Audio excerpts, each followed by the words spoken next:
Hello, नमस्ते, प्रणाम, सलाम। Welcome to knowledge mirror. आप अपने स्क्रीन पर जो तस्वीर अभी देख रहे हैं ये सिर्फ एक फोटो नहीं है, बल्कि बदलते बिहार का सबूत है, जो आने वाले सालों में आपको पूरे राज्य में दिखने लगेगा। और अगले एक दशक में बिहार विकास के मामले में न सिर्फ देश के अग्रणी राज्यों में से एक होगा, बल्कि इंडस्ट्री और रोजगार के मामले में गुजरात को भी पीछे छोड़ देगा। अब बिहार के 15 करोड़ लोगों को अपना घर-बार छोड़कर दूसरे राज्यों में रोजगार और नौकरी के लिए धक्के खाने की जरूरत नहीं है। उन्हें ट्रेनों में जानवरों की तरह भरकर पलायन नहीं करना होगा।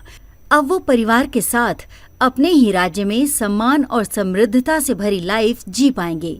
जी हाँ, अब बिहार के दिन जल्द बदल जाएंगे, क्योंकि अब देश ही नहीं बल्कि ऑस्ट्रेलिया और जापान जैसे दुनिया के कई विकसित देश और वहाँ की बड़ी बड़ी कंपनियां भी बिहार में निवेश करने में दिलचस्पी दिखा रही हैं और लगातार दौरा कर रही हैं। उन्होंने बिहारी कौशल और प्रतिभा का लोहा मान लिया है।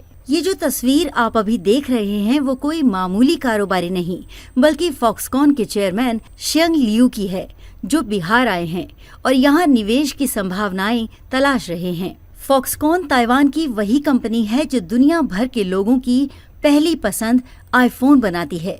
बिहार में निवेश के अवसरों पर उन्होंने बिहार के उप मुख्यमंत्री, उद्योग मंत्री और उद्योग सचिव से मुलाकात की। इससे पहले भी पिछले साल फॉक्सकॉन की टीम ने बिहार का दौरा किया था। फॉक्सकॉन भारत में सेमीकंडक्टर सहित इलेक्ट्रॉनिक्स सको सिस्टम के विकास के लिए निवेश पर गंभीरता से काम कर रही है। अब बात करते हैं ऑस्ट्रेलिया की, जो बिहार में रिन्यूएबल एनर्जी के क्षेत्र में निवेश की संभावनाएं तलाश रहा है। इस क्रम में ऑस्ट्रेलिया के कॉन्सुलेट जनरल ह्यू बायलान ने सोमवार को ऊर्जा मंत्री बिजेंद्र प्रसाद यादव से ऊर्जा भवन में मुलाकात की।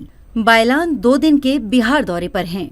ऊर्जा मंत्री ने ऑस्ट्रेलिया के कॉन्सुलेट जनरल को बिहार में रिन्यूएबल एनर्जी के क्षेत्र में चल रहे कार्यों की जानकारी दी। ऑस्ट्रेलियाई कॉन्सुलेट जनरल ने आश्वासन दिया कि जल्द ही ऑस्ट्रेलिया की कंपनी बिहार का दौरा करेगी। सौर ऊर्जा में निवेश की बात को आगे बढ़ाया जाएगा। इसके अलावा जापान की company Mitsui Sumitomo, Fujishima company limited और ESPAD कंपनी लिमिटेड के अध्यक्ष दिसंबर में बिहार यात्रा पर आएंगे।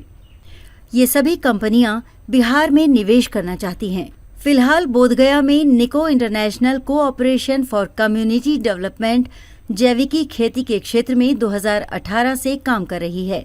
ये तो वे देश हैं जो बिहार में निवेश करने के लिए उत्साहित हैं।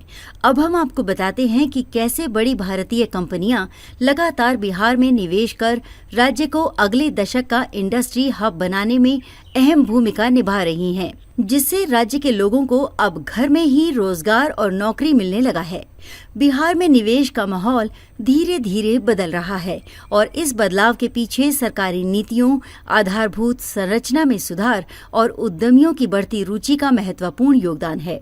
बीते 2 सालों में बिहार में अलग अलग कंपनियों ने करीब 50,000 करोड़ रुपए का निवेश किया है।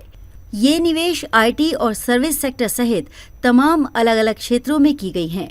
इन्फोसिस, TCS, विप्रो, SCL जैसी IT कंपनियों ने पटना और गया जैसे शहरों में नए ऑफिस और डेटा सेंटर बनाए हैं, जिनमें खास तौर पर कई स्टार्टअप ने बिहार को अपने संचालन का केंद्र बनाया है, जिससे राज्य में डिजिटल इंडिया अभियान को भी बल मिला है।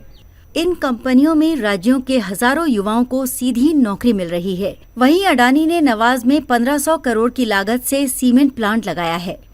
इसके अलावा बिहार की कृषि आधारित अर्थव्यवस्था को देखते हुए कृषि और खाद्य प्रसंस्करण क्षेत्र में बड़े पैमाने पर निवेश हुआ है।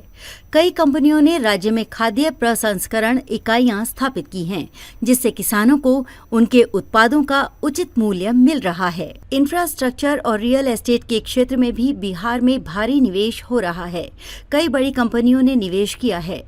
बिहटा एयरपोर्ट का विस्तार, पटना मेट्रो परियोजना और राज्य में नए एक्सप्रेस वे का निर्माण इस दिशा में किए गए प्रमुख निवेशों में से एक है। इसके अलावा रियल एस्टेट क्षेत्र में काफी तेजी आई है, जिसमें आवासीय और कमर्शियल परियोजनाएं शामिल हैं। बिहार की पर्यटन क्षमता को पहचानते हुए कई कंपनियों ने राज्य में टूरिज्म और आतिथ्य उद्योग में निवेश किया है।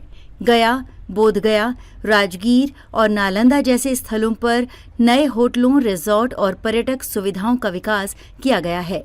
इस निवेश से न केवल राज्य की अर्थव्यवस्था को बल मिला है, बल्कि देसी और विदेशी पर्यटकों की संख्या में भी वृद्धि हुई है। बीते एक साल में बिहार के विभिन्न क्षेत्रों में महत्वपूर्ण निवेश हुआ है। राज्य सरकार की सक्रियता, उद्यमियों की रुचि और आधारभूत संरचना में सुधार के कारण ये निवेश संभव हो पाया है। ये न केवल बिहार की आर्थिक व्यवस्था को रफ्तार दे रहा है, बल्कि राज्य के युवाओं को रोजगार के नए अवसर प्रदान कर रहा है। आने वाले वर्षों में बिहार की ये विकास यात्रा और भी तेज हो सकती है, बशर्ते कि सरकार और निजी क्षेत्र मिलकर इस दिशा में काम करते रहें। आज के लिए बस इतना ही। अगर ये वीडियो आपको पसंद आया तो इसे लाइक करें, शेयर करें और हमारे चैनल को सब्सक्राइब करना ना भूलें। मिलेंगे कुछ और नए रोचक वीडियो के साथ। तब तक आप देखते रहिए अपना पसंदीदा चैनल नॉलेज मिरर।